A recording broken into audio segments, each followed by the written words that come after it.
She parked her bright yellow Lamborghini right across my driveway and folded her arms like she'd won a war.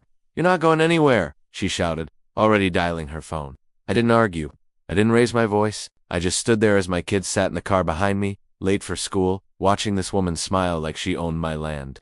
She waved a paper in my face and said it was an HOA order. Said my driveway was temporarily revoked, whatever that meant. Then she looked at my old truck and laughed. "People like you don't get Lamborghinis," she said. That's when she called 911 and told them I was threatening her, while her car was still blocking my property. The crazy part? This wasn't the first time she tried something like this. She'd already fined me for parking military equipment on my own land last month, even though it wasn't even visible. From the road, she loved power.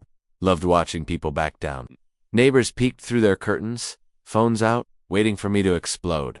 Instead, I did something that made her smile fade just a little. I quietly stepped away from my truck and walked toward the large steel gate at the back of my property. She yelled after me, "Don't touch my car! That thing costs more than your house."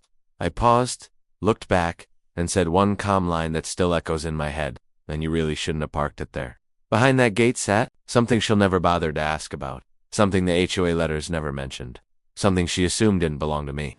As I unlocked the heavy latch, the ground gave a low, deep rumble. Not loud, not fast, but powerful. Karen stopped talking. The neighbors leaned in closer, and for the first time since she moved into this neighborhood, she looked unsure, like she had just judged the wrong person. The gate opened slow, metal, scraping metal, and that low rumble turned into something everyone could feel in their chest. Karen took a step back without even realizing it. "What is that?"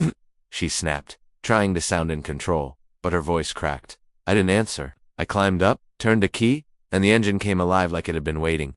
Her phone slipped from her hand, still connected to 911. She rushed to grab it and started yelling again, louder this time, telling the dispatcher I was bringing out a weapon and that I was a danger to the whole neighborhood. She pointed at me and screamed, "This is an HOA community. You can't do this here." The machine rolled forward just enough for everyone to see the tracks. Heavy, wide, real. Neighbors froze. One guy whispered, "Is that a tank?"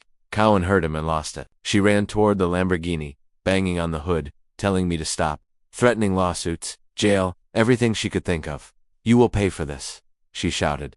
I finally spoke, calm and clear, so everyone could hear. "You blocked my legal driveway, and you filed a false police report." That's when she laughed, a sharp, ugly laugh, and said, "The cops will believe me. They always do." What she didn't know was that the entire moment her parking there, her threats, per call was already being recorded from 3 angles. And what she really didn't know was who that tank actually belonged to. Sirens hit the street fast, louder than Karen's voice ever was. 2 police cars rolled in, lights flashing red and blue across the houses. Karen ran to them like she'd been rescued, pointing back at me and yelling that I was unstable, that I stole military property, that I was trying to destroy her car on purpose. She didn't even let the officers speak. One of them held up a hand and looked past her, straight at the tank. His face changed. Just for a second. "Sir," the officer said, walking toward me slowly, "is that vehicle operational?" "Yes," I answered, "and it's parked on my land." Karen spun around. "See? He admits it. Arrest him now." I reached into my pocket, not fast, not dramatic, and pulled out a folded document. I handed it over without a word. The officer read the first line, then the second. Then he looked up at Karen. "Ma'am," he said, "do you know who owns this property?" She crossed her arms again, smug, and said, "The HOA controls all access points. He doesn't even belong here." The officer turned the paper so she could see it. Her smile froze. "This land was removed from HOA control 8 years ago," he said. "And that vehicle," he paused, "it's registered under a federal training exemption." Karen's face went pale. She opened her mouth to speak, but nothing came out. Then the second officer walked up, pointing at her Lamborghini. "Ma'am," he said, "why is your car blocking a registered emergency access driveway?" Karen started talking fast, words tripping over each other. She said she was enforcing community rules, said she felt threatened, said my driveway wasn't approved anymore. The second officer didn't look convinced. He walked the length of the Lamborghini, took photos, then looked at the curb. "No fire lane markings?" he said quietly. Then he looked at me. "You have kids in the car?" I nodded. Karen snapped, her head toward them and said, "They're not my problem." Then one line changed the air. The first officer asked her to step aside. She refused, said she was the HOA vice president, and demanded they remove me instead. That's when the officer asked for the HOA paperwork. She kept waving around. She handed it over with shaking hands. He scanned it once, then twice. "This notice isn't filed," he said. "And this signature." He looked up. "It doesn't belong to anyone on record." Karen's voice went sharp. You're all making a mistake. I finally added one sentence, calm but heavy.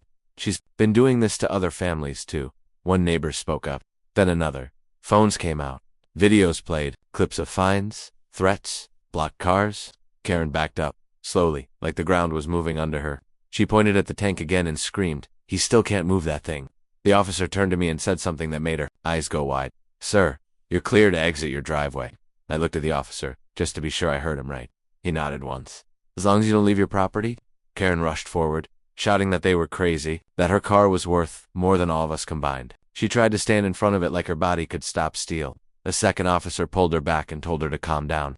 She didn't. She screamed that this would ruin her, that the HOA would destroy me, that I'd regret it forever. I climbed back up and eased forward, slow enough that everyone could see I wasn't rushing anything. The tracks touched the edge of the Lamborghini's bumper. Karen let out a sound I'll never forget, half scream, half panic. "Stop! Stop!" she yelled. The officer raised his voice once. "Ma'am, step back." She didn't listen. He stepped in front of her and repeated it. That's when she finally froze. Metal cracked like thin ice. Not loud, just final. The Lamborghini dipped as the weight pressed down, glass popping, body folding in on itself like it was made of paper. Neighbors gasped. Phones shook in their hands. I didn't smile. I didn't cheer. I just kept moving until my driveway was clear again. Then I stopped. Karen dropped to her knees.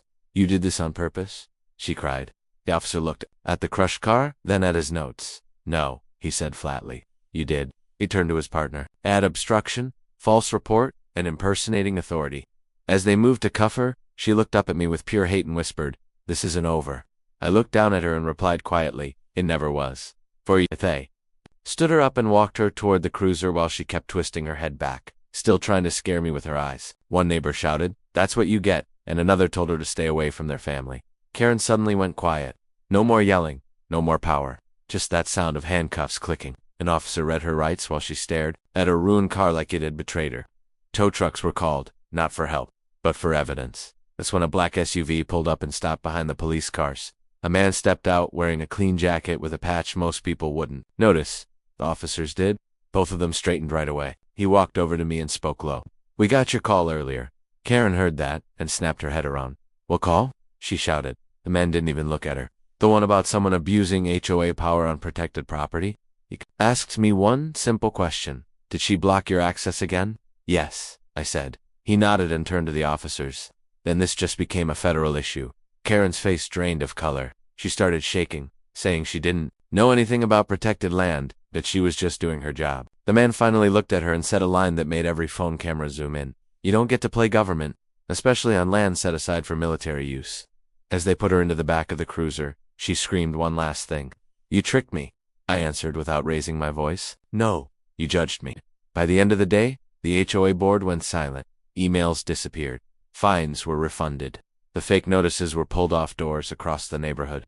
Karen was charged, not just for what she did to me, but for everything she'd been doing behind closed doors. Her name was removed from the HOA website before sunset. My kids made it to school late, but safe. The driveway stayed open.